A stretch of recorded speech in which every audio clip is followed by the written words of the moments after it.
नवोदय क्रांति प्रस्तुत करते हैं ऑनलाइन क्लास। आज के ऑनलाइन सेशन में मैं जगपाल मेहरा, हिंदी अध्यापक, राजकीय उच्च विद्यालय कठुआ, कैथल, हरियाणा से मैं आप सभी का इस सत्र में सभी अभिभावकों को, सभी छात्रों को सुप्रभात बोलता हूँ। प्यारे बच्चों, आज का जो हमारा विषय है वो एक उस महान हस्ती जो हिंदुस्तान के हिंदी जगत के सूर्य के रूप में जाने जाते हैं, मुंशी प्रेमचंद जी की एक रचना जो कि नादान दोस्त है, कक्षा 6ठी।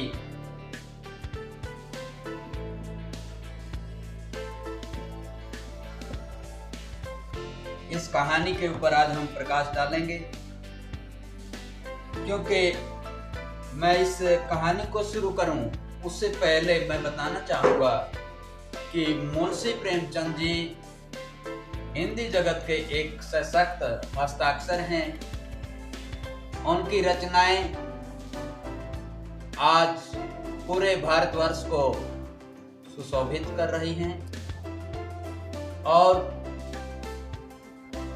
उनका आगमन भारतवर्ष के लिए एक बहुत ही हिंदी जगत को बुलंदी देने के लिए हुआ है। मुंशी प्रेमचंद जी की कहानियां, उनके नाटक, उनके उपन्यास किसी से छिपे नहीं हैं। पूरी दुनिया उनका लोहा मानती है। मुंशी प्रेमचंद जी ने बूढ़ी काकी, नादान दोस्त, पूस की रात जैसी अनेक कहानियों का जो है संकलन किया और उन्होंने ऐसी अपनी रचनाएं रची जो भारतवर्ष के लिए ही नहीं बल्कि पूरी दुनिया के लिए एक सीख है। तो प्यारे बच्चों, आज आइए उस महान हस्ती की एक रचना जो 6ठी क्लास की नादान दोस्त कहानी के रूप में हमारे सामने आई है, आइए हम उसका अध्ययन करते हैं और जानेंगे कि इस नादान दोस्त के अंदर किस प्रकार से इन बच्चों ने एक अच्छा कार्य करने के लिए प्रयास किया, लेकिन उन्होंने अनुभव ना होने के कारण किस प्रकार से इनका प्रयास अच्छाई की बजाय वो बुराई में तब्दील हो गया। आइए आज हम इस नादान दोस्त कहानी के माध्यम से देखें।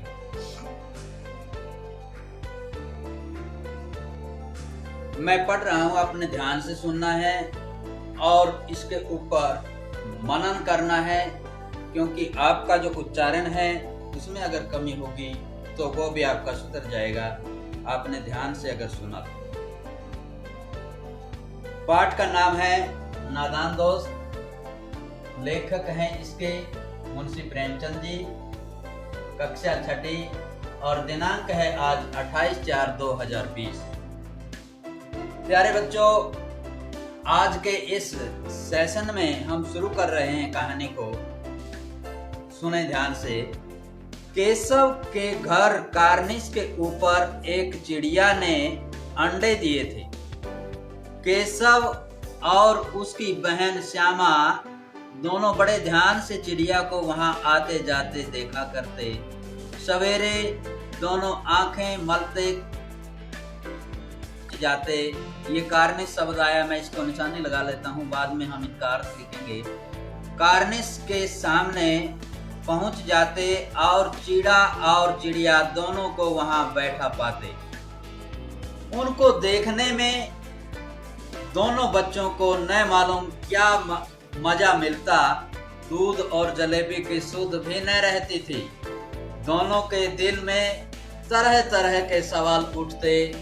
अंडे कितने बड़े होंगे, किस रंग के होंगे, कितने होंगे, क्या खाते होंगे, उनमें से बच्चे किस तरह निकल आएंगे, बच्चों के घर पर बच्चों के पर कैसे निकलेंगे, घोंसला कैसा होगा, लेकिन जवाब देने वाला कोई नहीं। न अम्मा को घर के काम धंधों से फुर्सत थी, न बाबूजी को पढ़ने लिखने से। दोनों बच्चे आपस ही में सवाल जवाब करके अपने दिल को तसल्ली दे लिया करते थे। तो प्यारे बच्चों, हम यहाँ देखते हैं कि दो बच्चे हैं, अबोध बच्चे हैं, केशव और श्यामा, दोनों भाई बहन एक चिड़िया को वहां पर अपनी कार्निस के ऊपर आते जाते हुए हर रोज देखा करते थे। और जब वो देखा करते थे तो उनके अंदर एक बाल सुलभ कल्पनाएं जो है वो जन्म लेती थी। एक बच्चे के अंदर जो कल्पनाएं आती हैं वो जन्म लेती थी। वो देखती थी कि वो बच्चे कहते थे आपस में कि दोनों के दिल में तरह तरह के सवाल आते थे।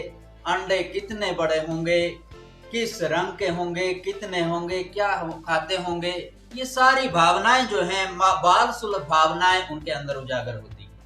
श्यामा कहती, क्यों भैया, बच्चे निकलकर फुर से उड़ जाएंगे।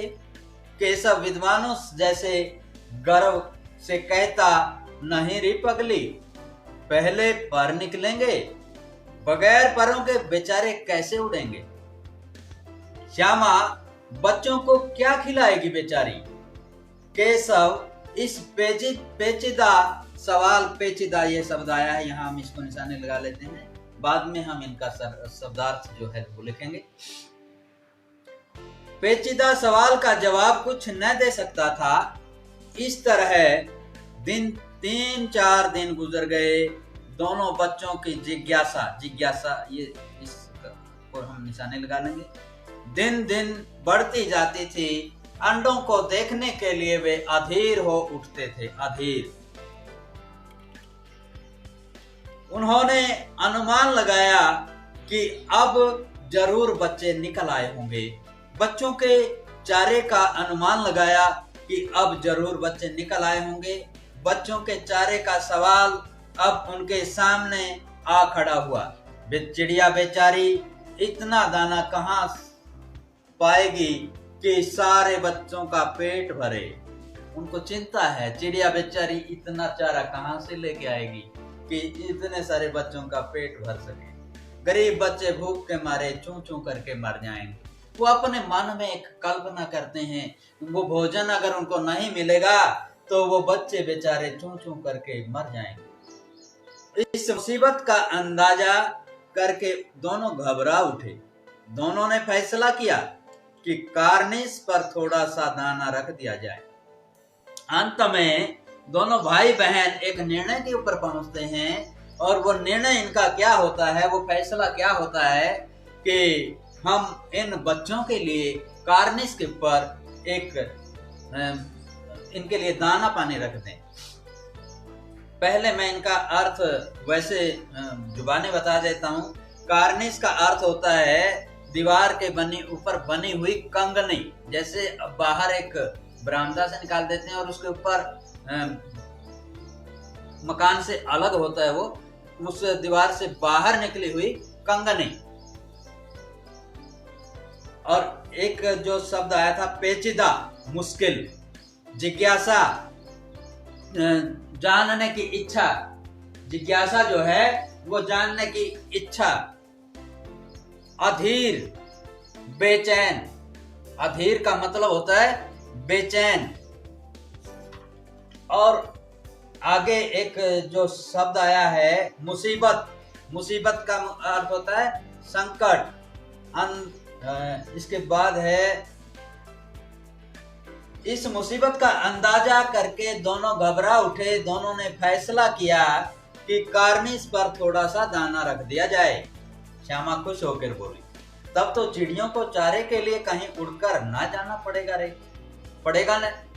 श्यामा खुश हो जाती है। वो कहती है कि जब हम इनका इंतजाम यहीं पे कर देंगे, कार्निस के ऊपर ही इनके लिए दाना पानी रख देंगे, तो फिर बेचारे इन पक्षियों को कहीं उड़कर जाना, इन बच्चों को कहीं बाहर उड़कर जाने की जरूरत नहीं है। और वो बाहर उड़कर नहीं जाएंगे। केशव कहता है नहीं, तब क्यों जाएंगी? जब हम इनके दाना पानी यहीं रख देंगे तो क्यों जाएंगे? श्यामा, क्यों भैया, बच्चों को धूप न लगती होगी? बड़ी उत्सुकता के साथ श्यामा पूछती है, क्यों भैया, बच्चों को क्या धूप नहीं लगेगी? केशव का ध्यान इस तकलीफ की तरफ न गया था। केशव ने ये तो समझा ही नहीं था कि गर्मी का मौसम है, बच्चों को धूप भी लगेगी, परेशानी होगी। वो कहने लगा, जरूर तकलीफ हो रही होगी, बेचारे प्यास के मारे तड़पते होंगे, ऊपर छाया भी तो कोई नहीं। आखिर यही फैसला हुआ कि घोंसले के ऊपर कपड़े की छत बना देनी चाहिए। पानी की प्याली और थोड़े से चावल रख देने का प्रस्ताव भी स्वीकृत हो गया। इन्होंने अपना एक प्रस्ताव और भी मंजूर कर दिया। स्वीकृत का अर्थ भी हम मंजूर होता है। दोनों बच्चे बड़े चाव से काम करने लगे। श्यामा माँ की आंख बचाकर मटके से चावल निकाल लाई। आंख बचाना का मतलब होता है एक प्रकार से जाहिर न होने देना, पता न लगने देना। ये मुहावरा है आंख बचाना। आंख बचाकर मटके से चावल निकाल लाई। केशव ने पत्थर की प्याली का तेल चुपके से जमीन पर गिरा दिया और उसे खूब साफ करके उसमें पानी भरा। देखिए, एक पत्थर की प्याली वो खाली करता है, तेल को, उसमें जो तेल था थोड़ा सा वो तेल बाहर उंडेल देता है, उसको साफ करके उसको पानी से भरता है उन पक्षियों के लिए। अब चांदनी के लिए कपड़ा कहां से आए? उनको ढकने के लिए कपड़ा कहां से आए? फिर ऊपर कपड़ा ठहरेगा कैसे और छड़ियां खड़ी होंगी कैसे?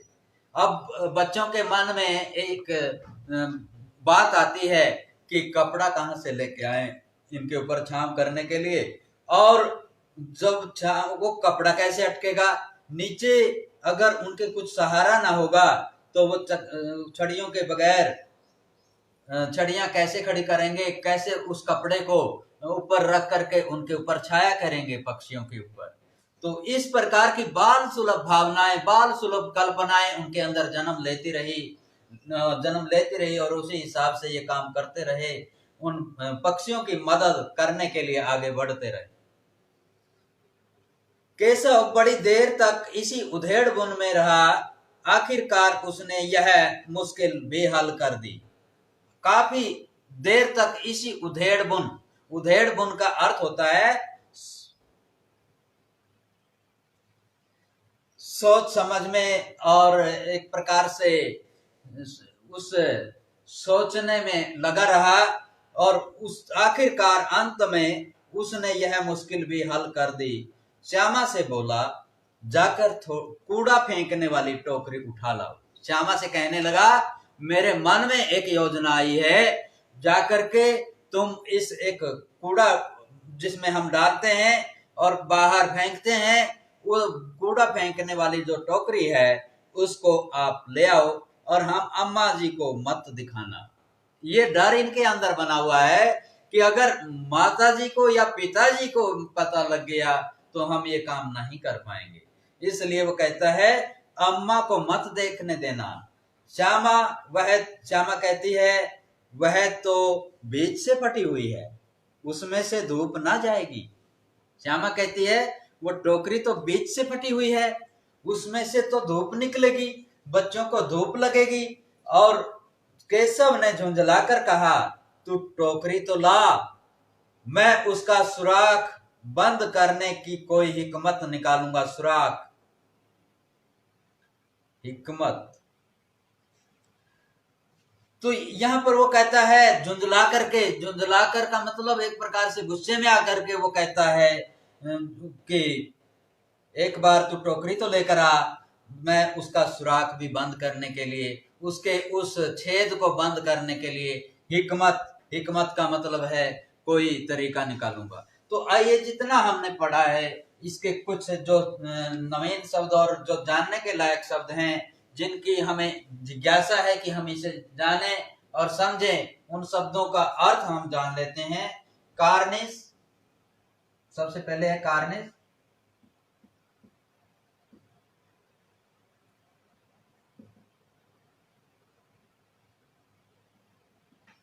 दीवार,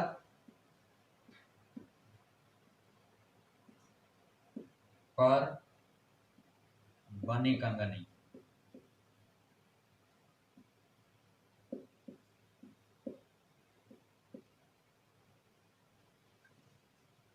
इसके बाद आया है जो एक शब्द आया है वो है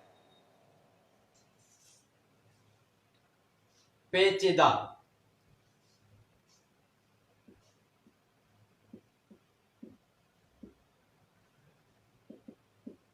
मुश्किल,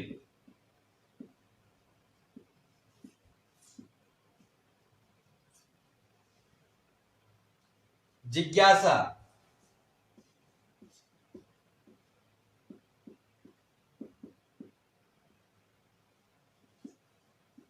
जानने की इच्छा,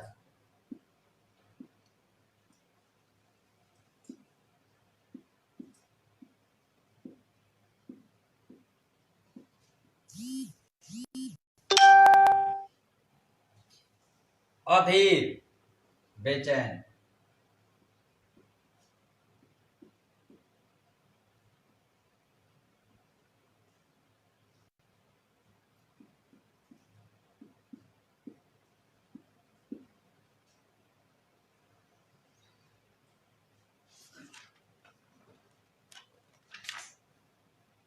इसके बाद स्वीकृत, तकलीफ भी है।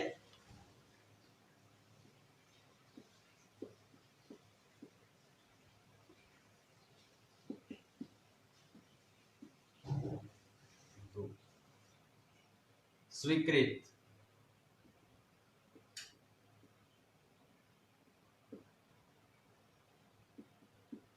मंजूर,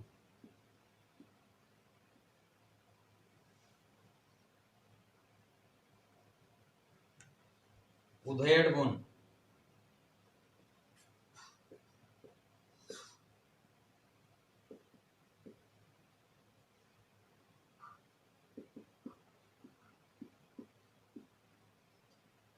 सोच विचार,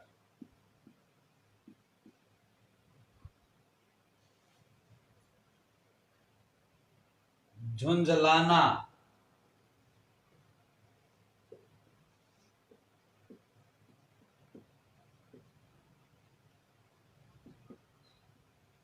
गुस्से में आना,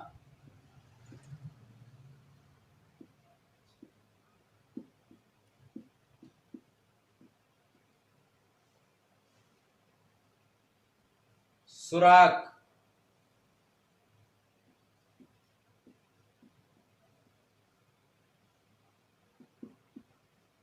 छेद, हिकमत,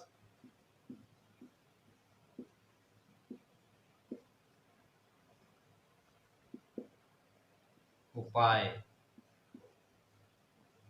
या तरीका।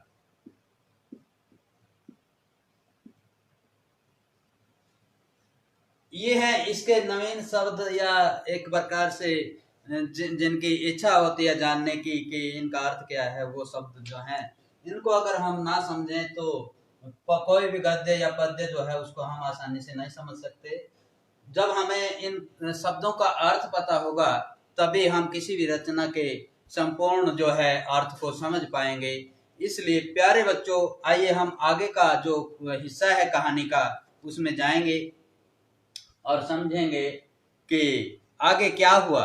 यहाँ तक हम ये देखते हैं कि केशव कहता है झुंझला करके कि टोकरी तो लेकर आ, सुराख भी मैं बंद कर दूंगा। उसकी भी कोई योजना मैंने निकाली है, उसकी भी कोई तरीका निकाला है। आगे श्यामा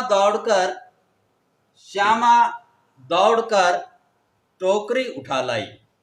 केशव ने उसके सुराख में थोड़ा सा कागज ठूंस दिया और तब टोकरी को एक टहनी से टिकाकर बोला, देख, ऐसे ही घोंसले पर उसकी आड़ कर दूंगा, तब कैसे धूप जाएगी। श्यामा ने दिल में सोचा, भैया कितने चालाक हैं, भैया कितने चालाक हैं, कितने होशियार हैं। चालाक को हम यहाँ पर वो कर लेते हैं निशानी, पेंसिल के साथ लगा रहा हूँ, पेन के साथ नहीं, क्योंकि पेन के साथ लगाएंगे तो वो स्थायी लग जाएगी, इसलिए जो निशानी है ये पेंसिल के साथ लगानी है।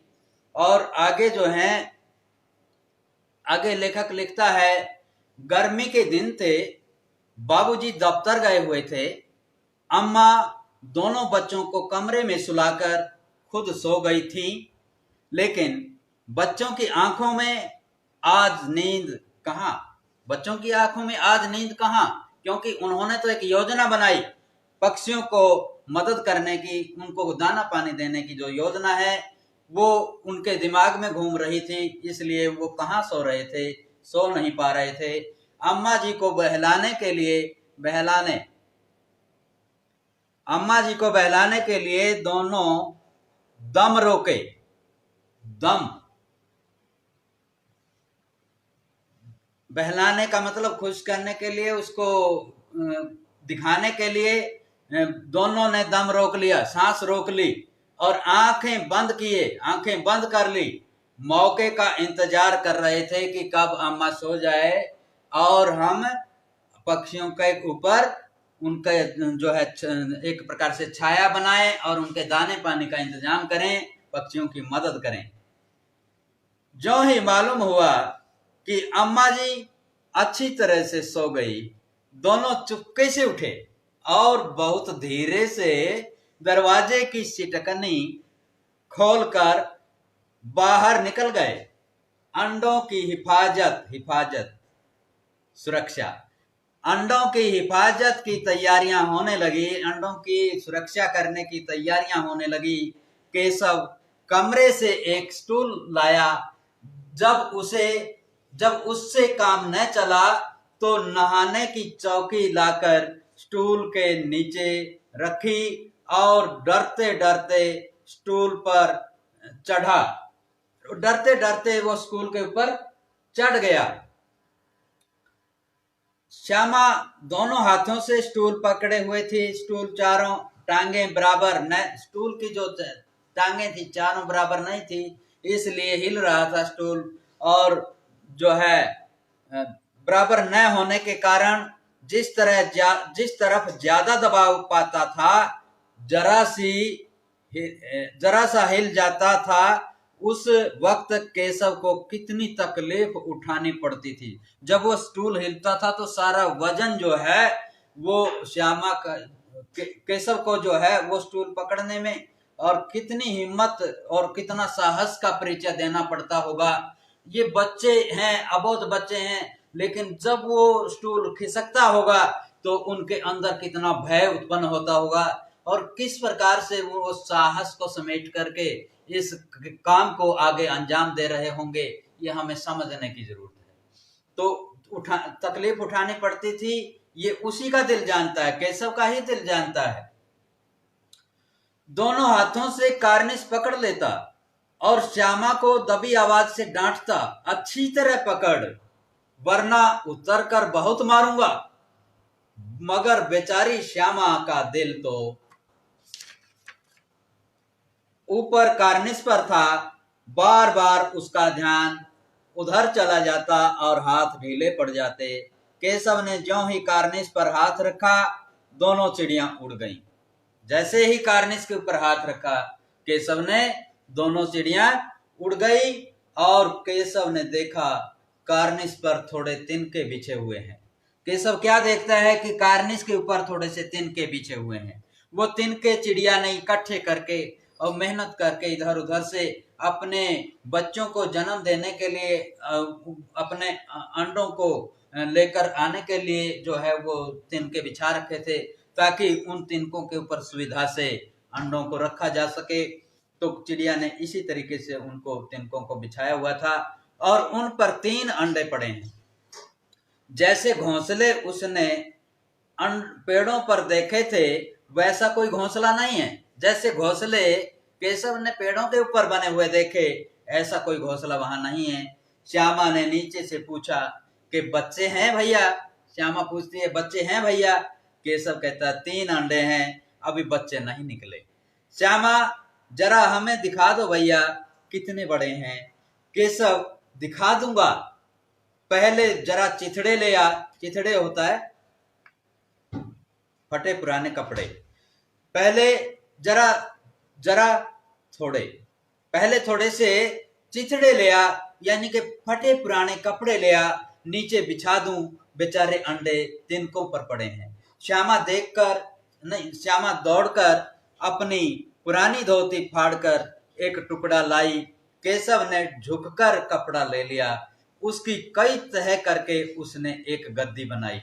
उस कपड़े की कई तह करके एक गद्दी बनाई, जिसके ऊपर अंडों को आराम से रखा जा सके, सुरक्षित रह सके, और उसे तिनकों पर बिछाकर तीनों अंडे धीरे से उस पर रख दिए।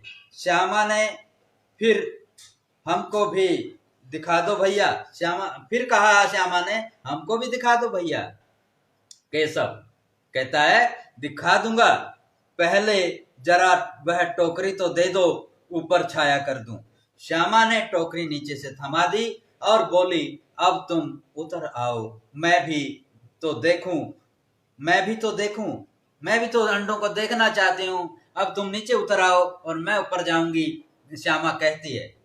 तो यहाँ पर हम देखते हैं, प्रश्न में अगर पूछा जाए कि ऊपर कार्निश के ऊपर अंडों की सुरक्षा करने के लिए दोनों बच्चों में से कौन चढ़ा, तो हम कह सकते हैं केशव। उसके बाद श्यामा कहती है, लेखक लिखता है, केशव ने टोकरी को एक टहनी से टिकाकर कहा, जा तुझे दिखा दूंगा। श्यामा प्याली और चावल भी लाई।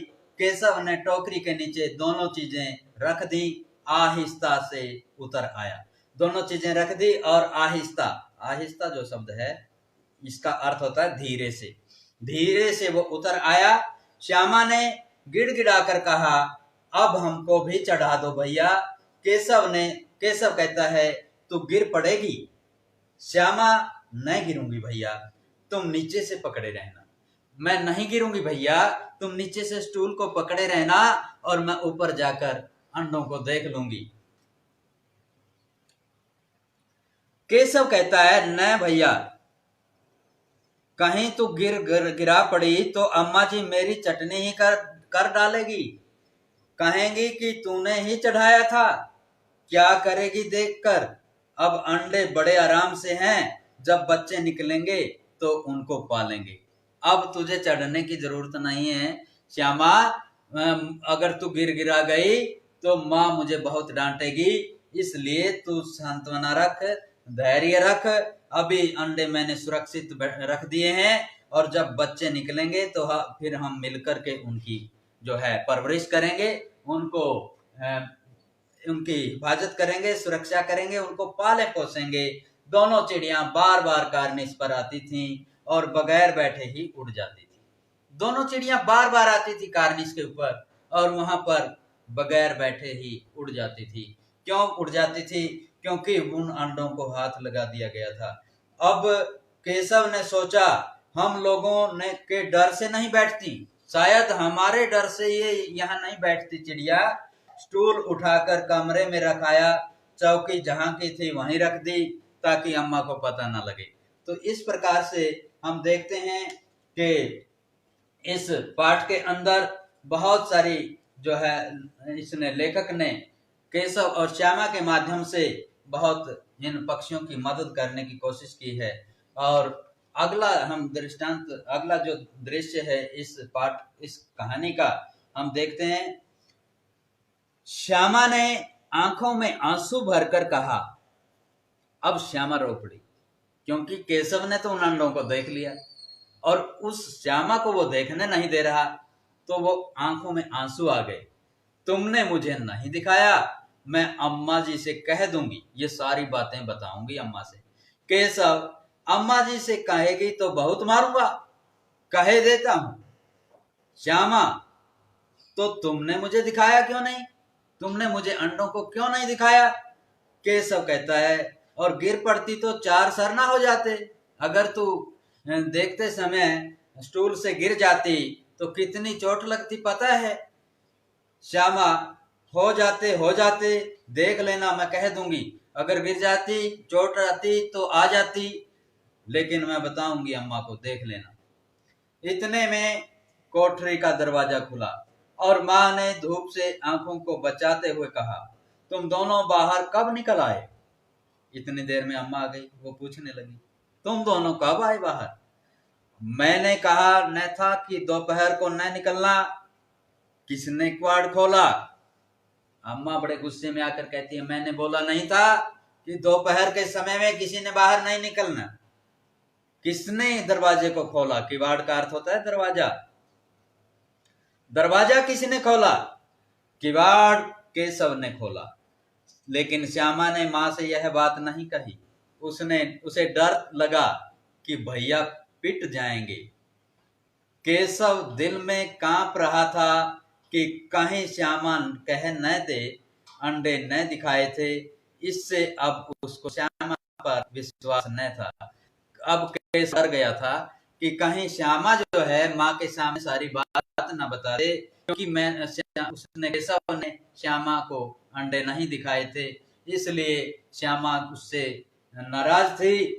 शायद वो बता सकती है। श्यामा सिर्फ मोहब्बत के मारे चुप थी या इस कसूर में हिस्सेदार होने की वजह से इसका फैसला नहीं किया जा सकता। शायद दोनों ही बातें थी।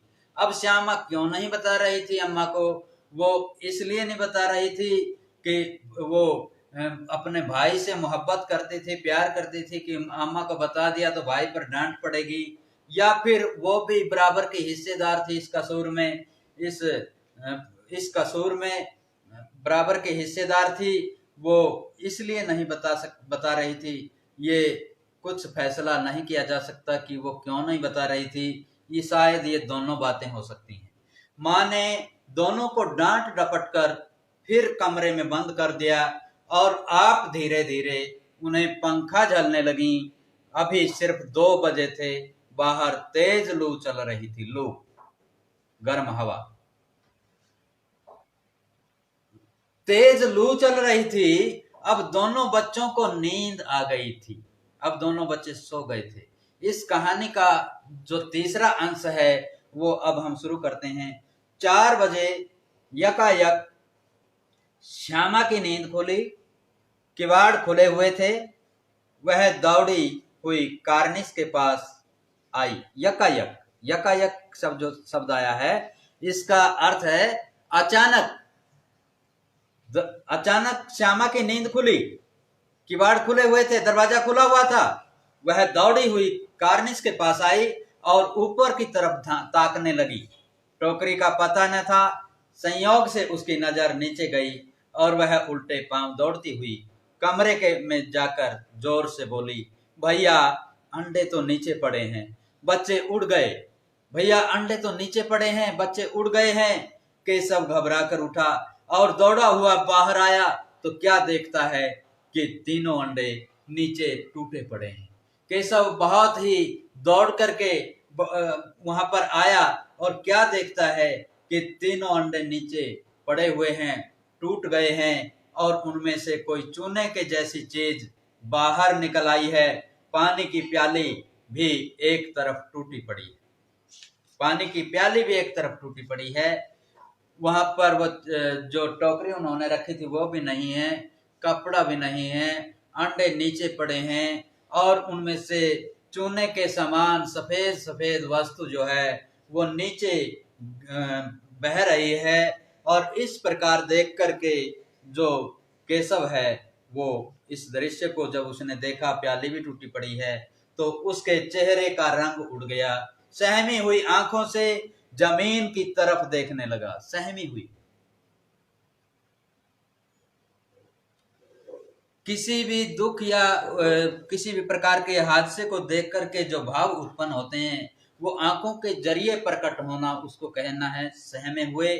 इस प्रकार सहमी हुई आंखों से जमीन की तरफ वो देखने लगा। बहुत सहम गया, बड़ा दुख में, बड़ा सदमे में आ गया। और श्यामा ने पूछा, बच्चे कहाँ उड़ गए भैया? केशव ने करुण स्वर में कहा। केशव बिल्कुल करुण स्वर, दया से भरा हुआ स्वर, करुण स्वर में, करुण स्वर दया से भरी हुई आवाज में कहा, अंडे तो फूट गए। श्यामा कहती है, और बच्चे कहाँ गए? केशव कहता है, तेरे सर में। देखती नहीं है अंडों में से उजला उजला पानी निकल आया है, वही तो 2-4 दिनों में बच्चे बन जाते। ये पानी जो बाहर आ रहा है, ये चूने के समान जो सफेद सफेद पानी जो बाहर आ रहा है, इसी से तो 2-4 दिनों में उन्हें बच्चा बनना था, और अब वो बच्चे कभी नहीं बनेंगे। माँ ने छोटी हाथ में लिए हुए पूछा, तुम दोनों वहां धूप में क्या कर रहे हो? श्यामा ने कहा, अम्मा जी, चिड़िया के अंडे टूटे पड़े हैं। श्यामा कहती है, अम्मा जी, चिड़िया के अंडे टूटे पड़े हैं। माँ ने आकर टूटे हुए अंडों को देखा और गुस्से से बोली। माँ देखती है उन अंडों को और क्रोध में आकर बोलती है, तुम लोगों ने अंडों को छुआ होगा, जरूर तुम लोगों ने अंडों को छुआ होगा। अब तो श्यामा को भैया पर जरा भी तरस न आया। अब भाई के ऊपर तरस नहीं खा रही श्यामा। वो कहती है, उसी ने शायद अंडों को इस तरह रख दिया कि वह नीचे गिर पड़े, इसकी उसे सजा मिलनी चाहिए। वो बोली। श्यामा कहने लगी, इसकी सजा इन्हें जरूर मिलनी चाहिए, इन्होंने अंडों को थोड़ा छेड़ा था अम्मा जी। वो कहती है, शिकायत करती है अपनी अम्मा के सामने, अपने भाव व्यक्त करती है कि माँ, इसने अंडों को जरूर छेड़ा होगा, इसने ठीक से नहीं रखे होंगे। इस प्रकार की शिकायत जो है वो अपनी माँ के सामने वो करती है। माँ ने केशव से पूछा, क्यों रे? केशव भीगी बिल्ली बना खड़ा रहा। भीगी बिल्ली बनना,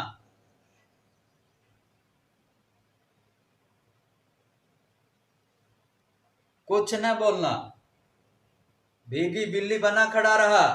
माँ, तू वहां पहुंचा कैसे? माँ कहती है, तू वहां कैसे पहुंचा?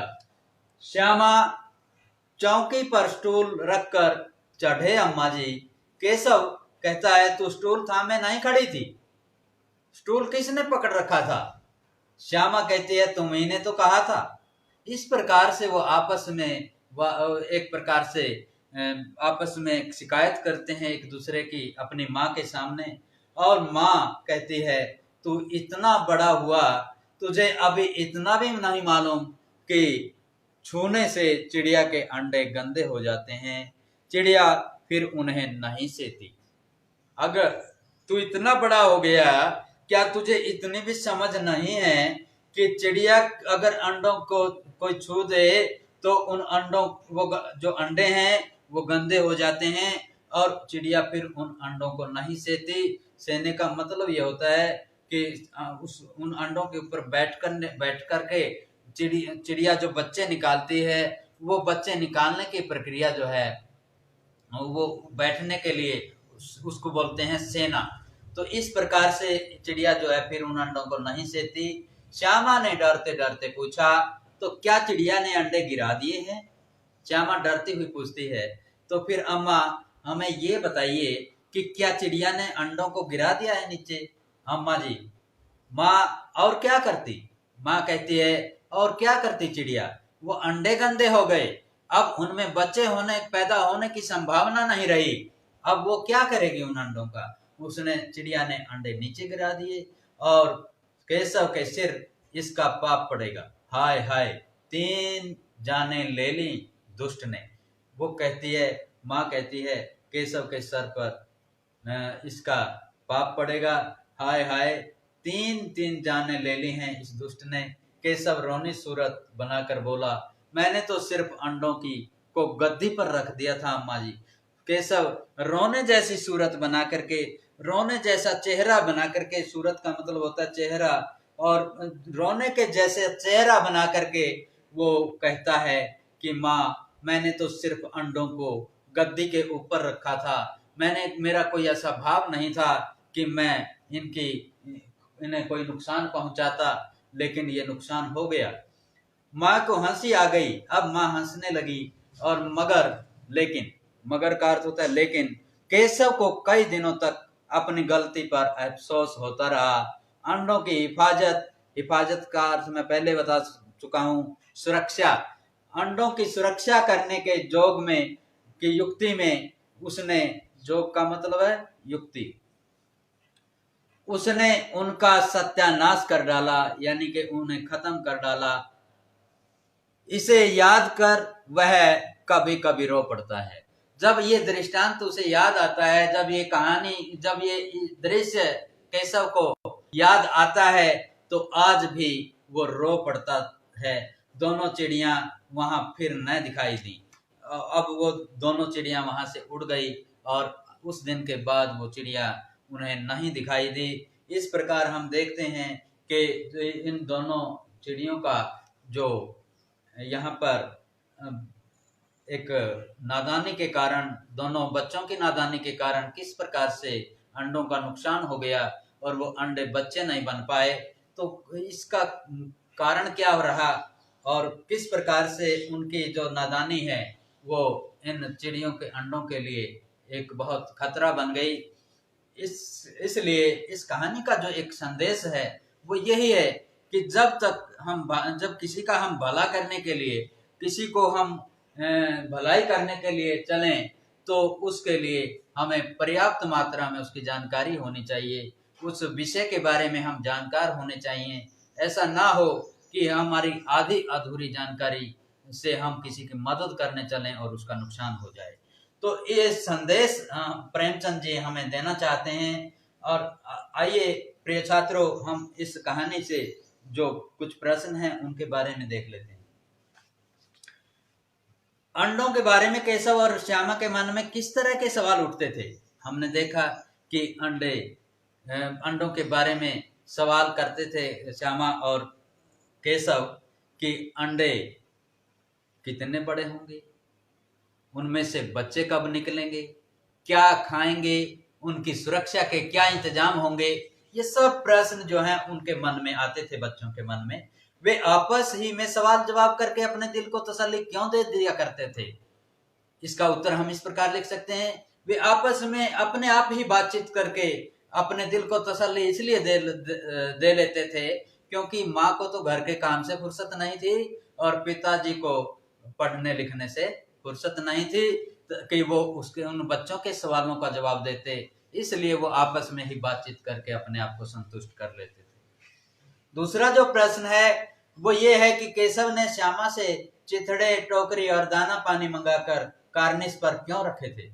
केशव ने चिथड़े, टोकरी और दाना पानी मंगा करके, इसका उत्तर जो है वो इस प्रकार है कि केशव ने चिथड़े, दाना पानी और ये सब मंगा करके कार्निस पे इसलिए रखे थे ताकि बच्चे जो है वो भूखे ना रहें, उनको छाया मिलती रहे और वो किसी भी प्रकार का कोई भी असुरक्षा महसूस ना करे। इसलिए ये चिथड़े, दाना और पानी उसने टोकरी ला करके वो वहां रख दिए थे।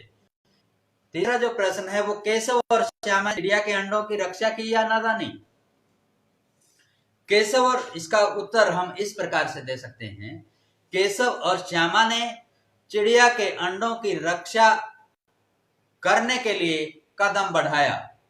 उनका प्रयास अच्छा था, लेकिन उन्होंने पूरी समझ ना होने के कारण, पर्याप्त जो जानकारी का अभाव होने के कारण, पूरा ज्ञान ना होने के कारण उन्होंने, उनकी जो ये रक्षा थी वो नादानी बन गई। अतः हम कह सकते हैं कि उनका, केशव और श्यामा ने अंडों की रक्षा करने का जो प्रयास किया था वो नादानी साबित हुआ। तो इसी प्रकार से हम इन सारे प्रश्नों के जवाब जो हैं, क्योंकि हमने पढ़ा है पाठ, और हम थोड़ा सा व्याकरण की बात करेंगे। व्याकरण में से सीखेंगे जो भाषा की बात है, इसके बारे में थोड़ा सा अध्ययन करेंगे।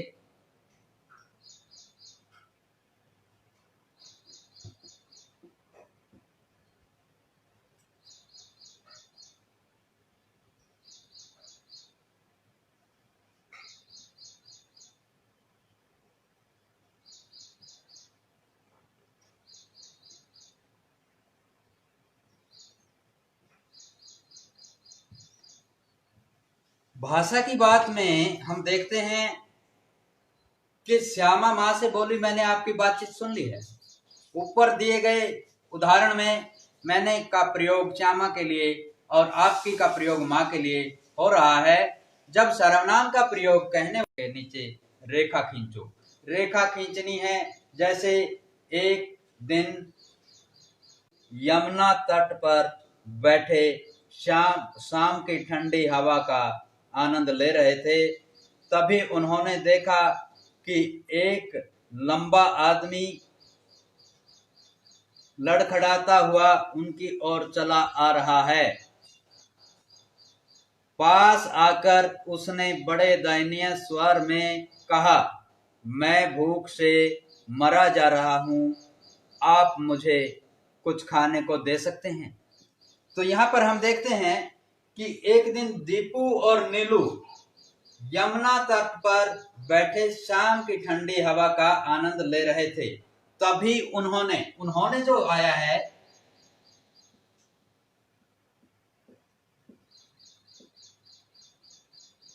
उन्होंने आ गया, और इसके बाद देखा कि एक लंबा आदमी लड़खड़ाता हुआ उनकी ओर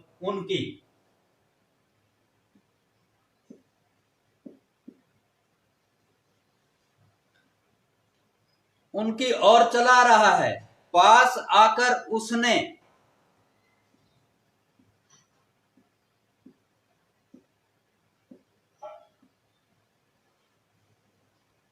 बड़े दयनीय स्वर में कहा, मैं भूख से मरा जा रहा हूं।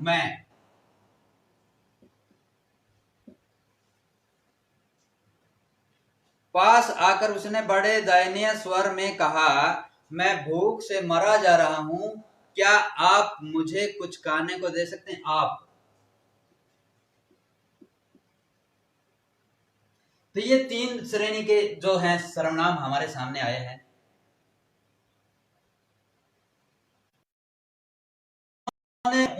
उसने पहले हम पुरुषवाचक सर्वनाम की परिभाषा से जानते हैं कि पुरुषवाचक सर्वनाम की परिभाषा क्या है।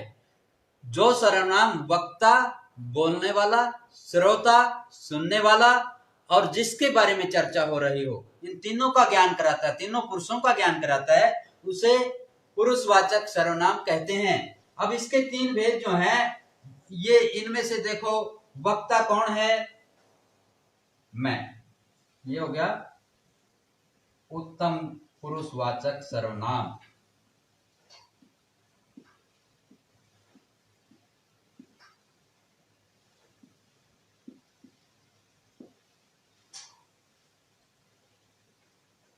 और आप है जिस श्रोता, यानी के मध्यम पुरुषवाचक सर्वनाम।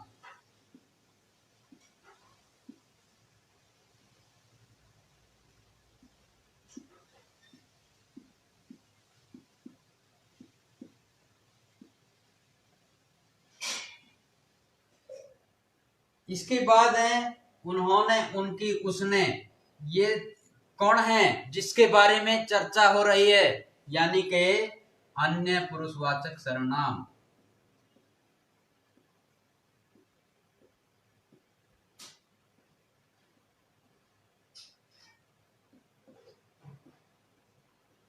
अन्य पुरुषवाचक सर्वनाम, ये यहां पर क्लियर हो जाता है, क्योंकि जो सर्वनाम किसी वक्ता, बोलने वाला, श्रोता, सुनने वाला और जिसके बारे में चर्चा की जा रही हो, इन तीनों पुरुषों का ज्ञान कराता है, उसे पुरुषवाचक सर्वनाम कहते हैं।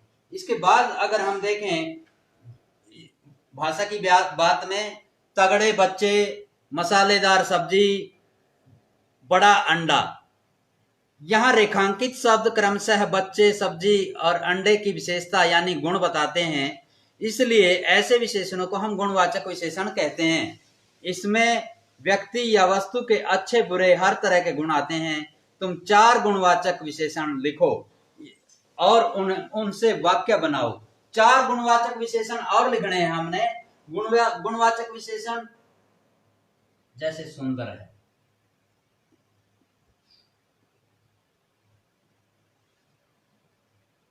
जो इसमें नहीं है। मनोहर,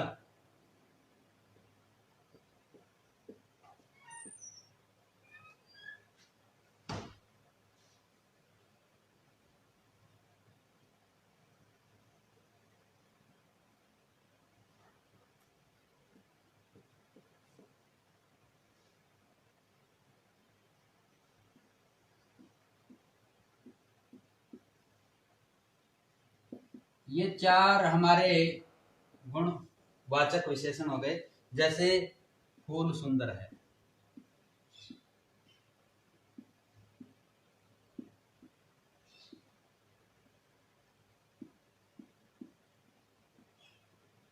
फूल की विशेषता प्रकट कर रहा सुंदर शब्द, इसलिए ये गुणवाचक विशेषण है।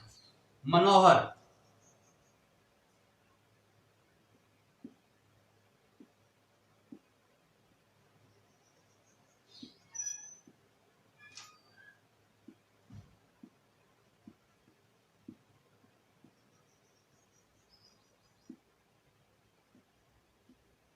कितना मनोहर दृश्य है।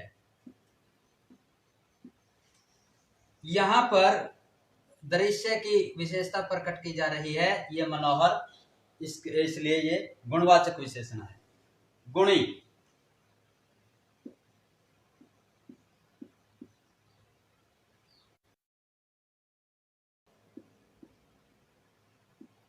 आदर पाते हैं,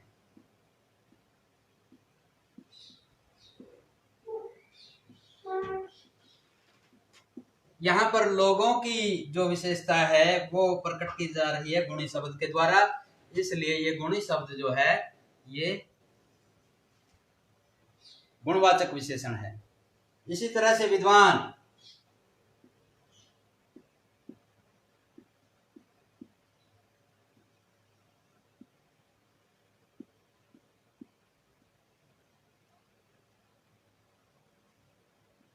विद्वान पुरुष पूजे जाते हैं।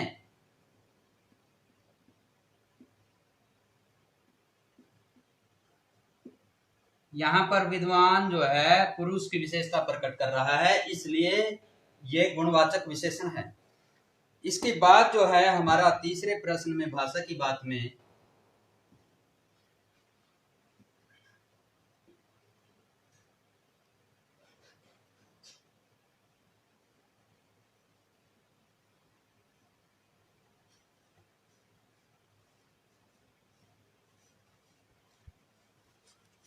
यहाँ पर है तीसरे प्रश्न में, केशव ने झुंझलाकर कहा, केशव रोनी सूरत बनाकर बोला, केशव घबराकर उठा, केशव ने टोकरी को एक टहनी से टिकाकर कहा, श्यामा ने गिड़गिड़ाकर कहा।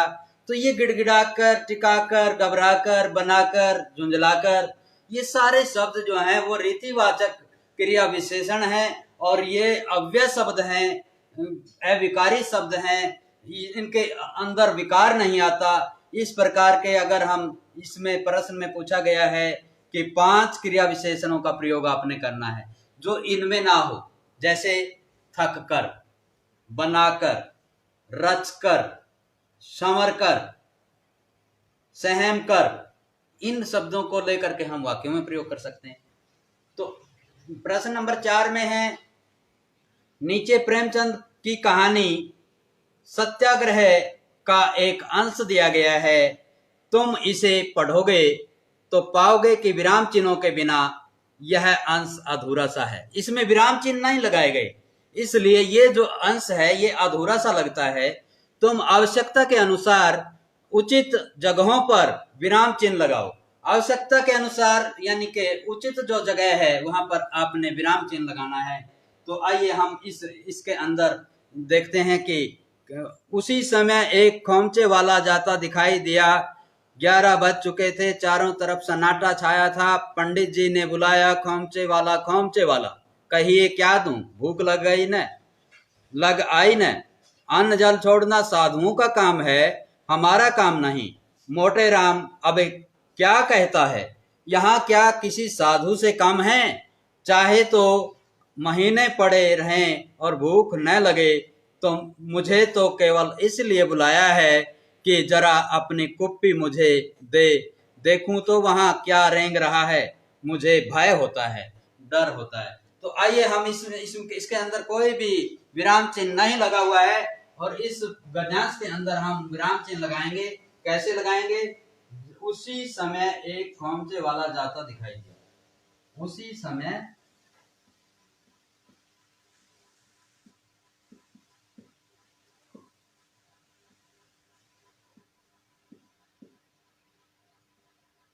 एक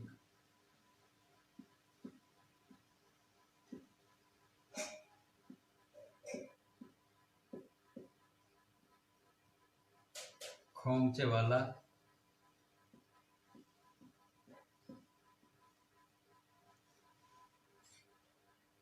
जाता दिखाई दिया।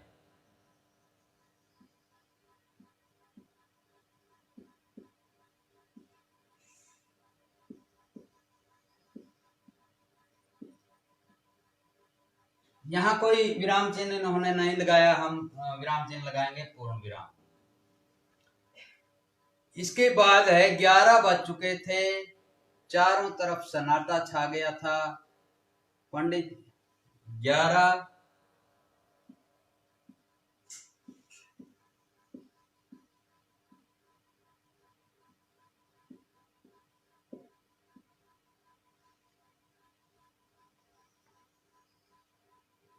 बज चुके थे।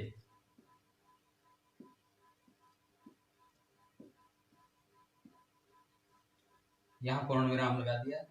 चारों तरफ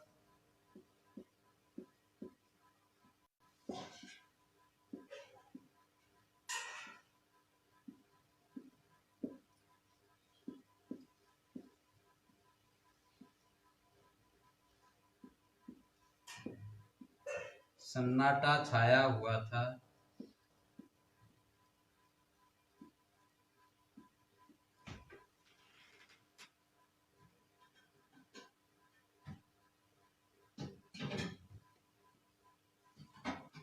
पंडित जी ने बुलाया खोमचे वाला, खोमचे वाला।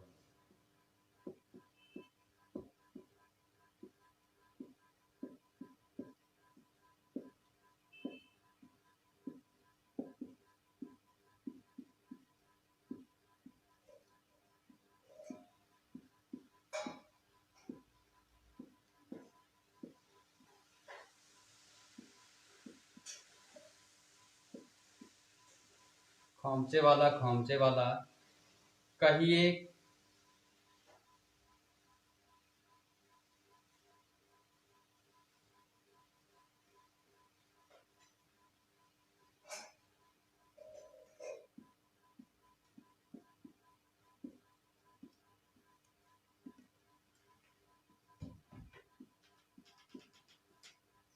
यहां पूर्ण विराम लगेगा। कहिए क्या दूं, भूख लगाई न, अन्न जल छोड़ना साधुओं का। कहिए क्या दूं।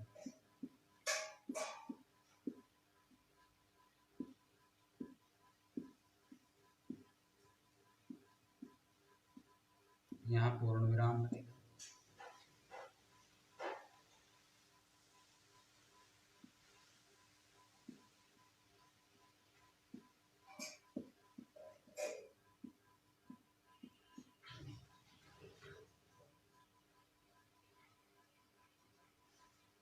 भूख लग आई न,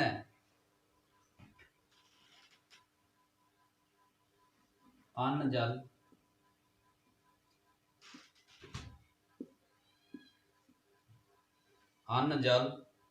छोड़ना साधुओं का काम है।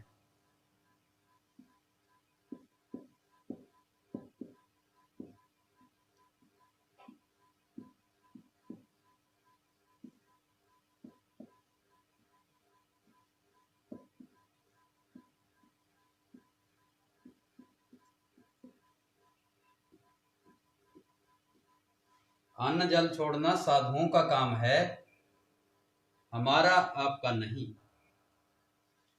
यहाँ पर वो लगेगा अल्पविराम, हमारा आपका नहीं।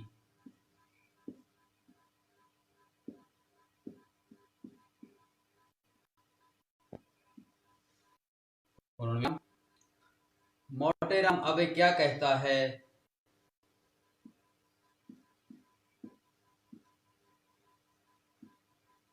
मोटेराम अबे क्या कहता है।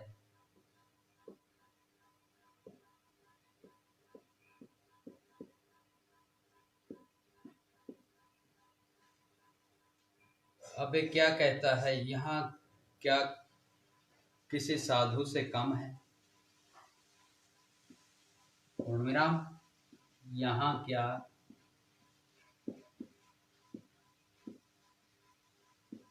किसी साधु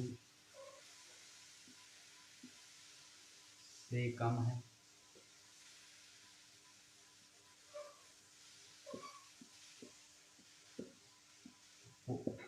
प्रश्नवाचक चिन्ह।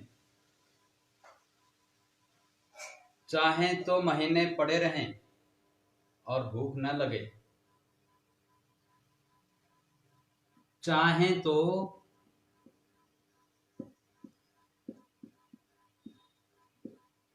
महीने पड़े रहें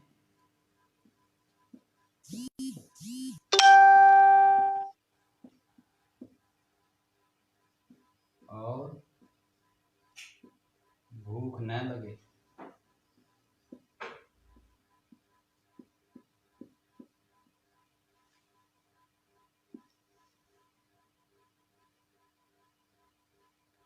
तुझे तो केवल इसलिए बुलाया है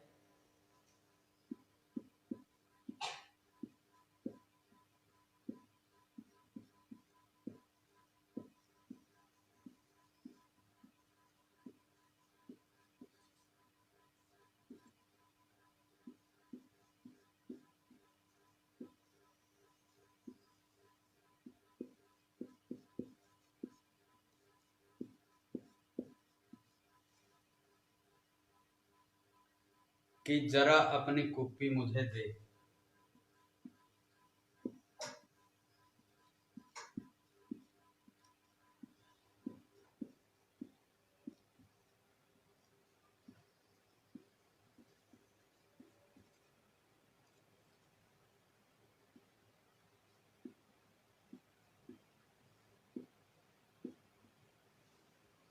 कि मुझे दे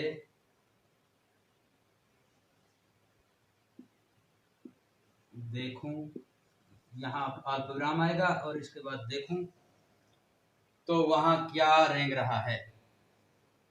देखूं तो वहां क्या रेंग रहा है।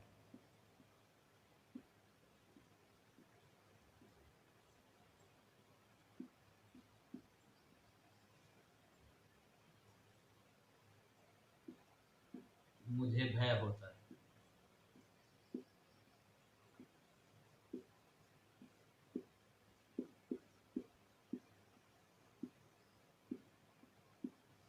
तो इस प्रकार से हम देखते हैं कि ये सारे जो हमने ये विराम चिन्ह लगाए हैं, इन विराम चिन्हों से ही ये गद्यांश जो है संपूर्ण हो पाया है। अगर विराम चिन्हों की कमी रहती है, अगर विराम चिन्ह नहीं लगाए जाते तो किसी भी वाक्य का भाव जो है वो भी स्पष्ट करने में बड़ी दिक्कत होती है और पूरी तरह से भाव स्पष्ट नहीं हो पाता है। और आज के इस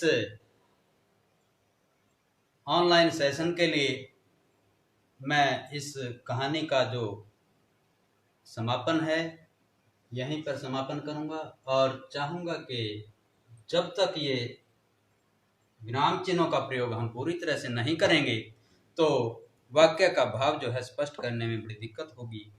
और बच्चों को यही चाहिए कि व्याकरण की दृष्टि से भाषा की जो बात है वो पाठ के अंदर अवश्य रुचि लेकर करें ताकि उस विषय के जो सारी बातें हैं पूरी तरह से स्पष्ट हो सकें।